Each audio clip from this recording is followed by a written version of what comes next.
Hello guys, my name is Akela and today I thought I will bring you a tutorial about how I made my Wellerman remix. I've made the remix like 2 months ago and I was quite happy with it, and I thought, why can't I share it with you guys and take you guys through a journey how to make your own remix. So we're gonna take a look at this project today.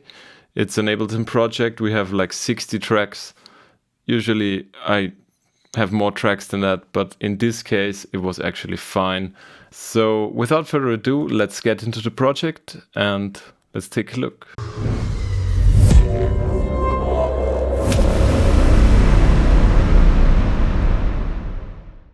Alright, so we are in Ableton Live and this is the project. I've turned the vocals off so we can actually hear what this is about.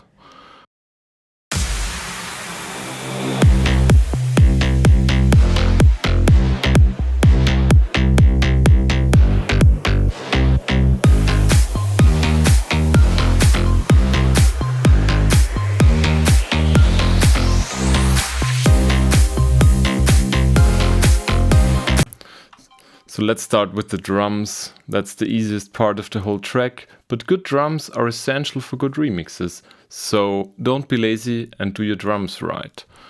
We have a kick, we have a clap, we have a second clap, we have some on-beat claps called OBC here, and we have some rides. And then we have some hi-hats as well, only the drums are sounding like this.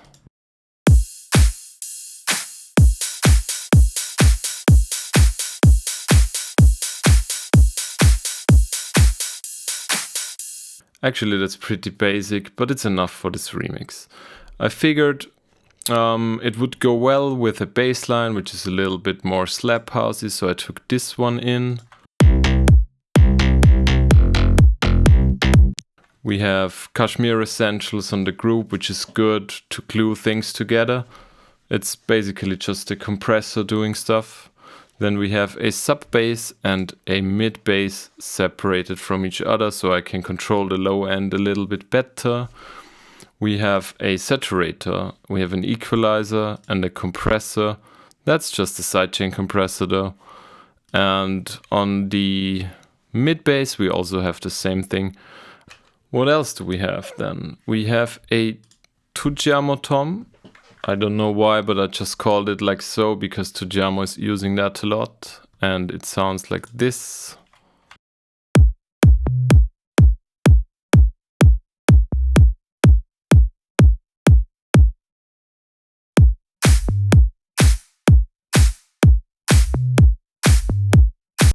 So this is basically filling out the gaps between the bass notes, and it's a drummy sound, so yeah, I've got this one from Tujamo. He's doing these things so often in his tracks and it impressed me. Then we also have the horns. This is from Jonas Aiden sample pack, I guess, yes. Nothing on here, just a sidechain compressor. And later on we have a piano, a bass, an arpeggio coming in, like so.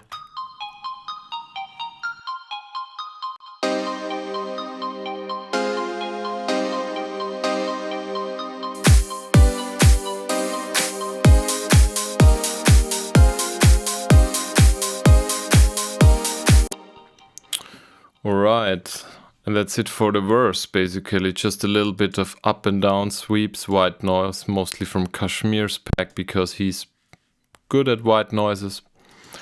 And then we transition into the build-up. Let me turn on the vocal so we can hear what's going on here.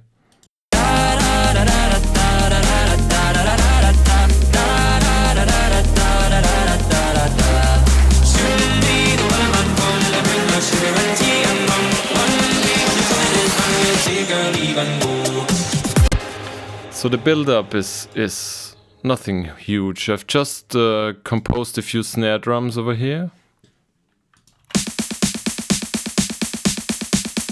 I've got some claps. And then a riser coming in.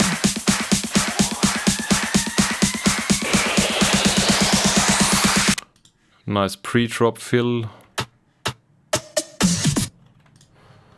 And I have the leads coming in as well a little bit earlier, but they are filtered, so they introduce the melody already, and that's kind of important because you want to tease the listener a little bit of what the drop will be sounding like. And yeah, if you tease the leads with a closed filter, that's actually a good way.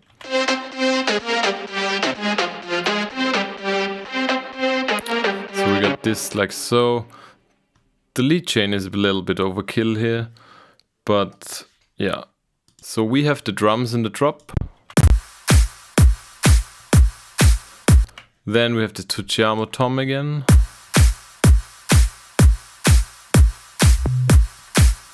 And then we have the bass in the drop.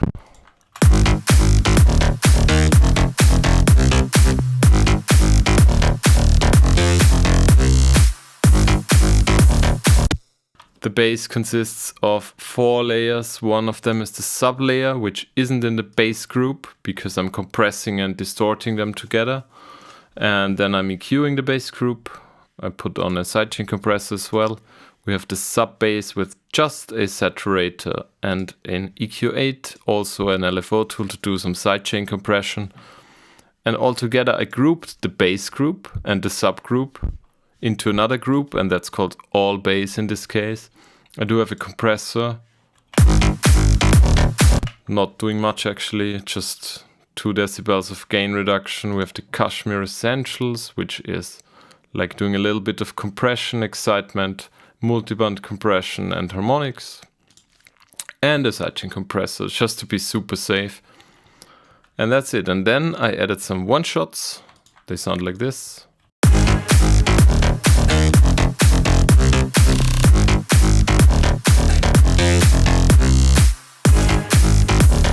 And also I've added a vocal sample, which is this one.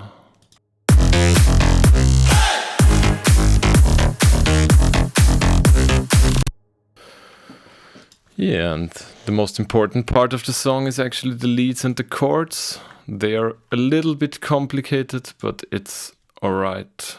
We have 1, 2, 3, 4, 5, 6, 7 lead layers layered together. I process the tracks individually, not as much as I do on the group.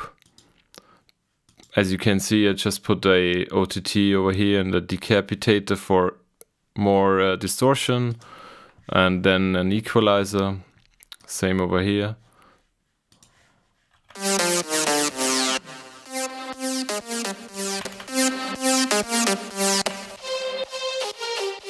Those are the layers.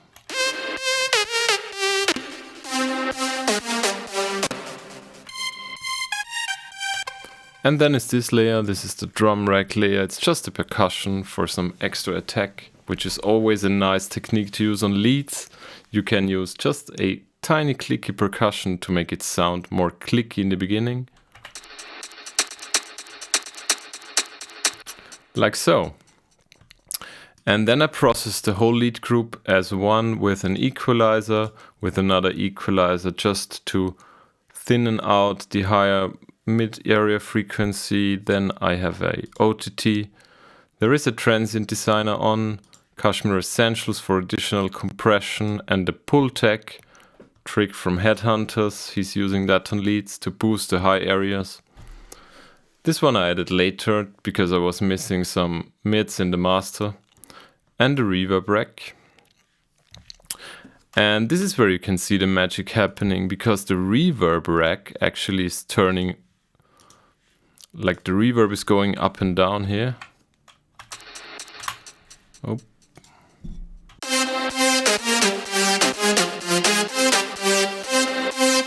So you can see on those little spikes, the reverb is turning up and is filling out the gaps even more. Then we have a Echo Boy Junior as well in a bass for additional delay, and a sidechain compressor, and then also an auto pen which does the left-right thingy. And this one is automated as well to play over here.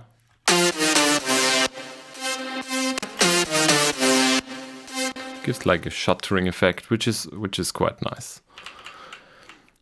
And along with the leads, I managed to group the chords into that as well. The chords are actually playing the same notes as the leads, but just as chords. So the timing is the same, but they play the chords underneath the leads, if that makes sense. Let's take a listen.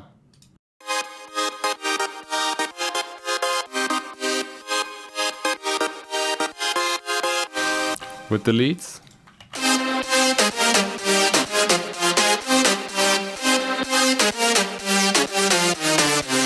So you get this extra substance in it, and it makes the leads a lot fatter overall. Chords are not heavily processed. It's just 2 layers, silent and silent, nothing on there. A little bit of an equalizer on the group. And I copied the reverb rack, obviously, because you need the reverb on the chords as well. And then there is just a little bit of white noise, cut it into pieces. Giving some extra accent. And pretty much that's it.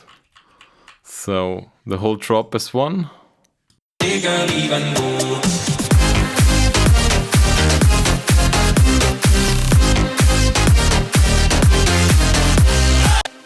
And in the next part, I've taken down the volume of the leads and the chords to introduce the vocoder part, which is actually this one.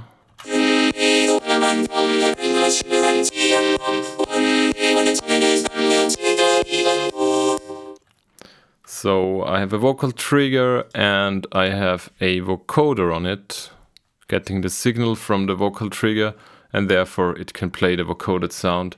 And then I just added it into the drop, like so.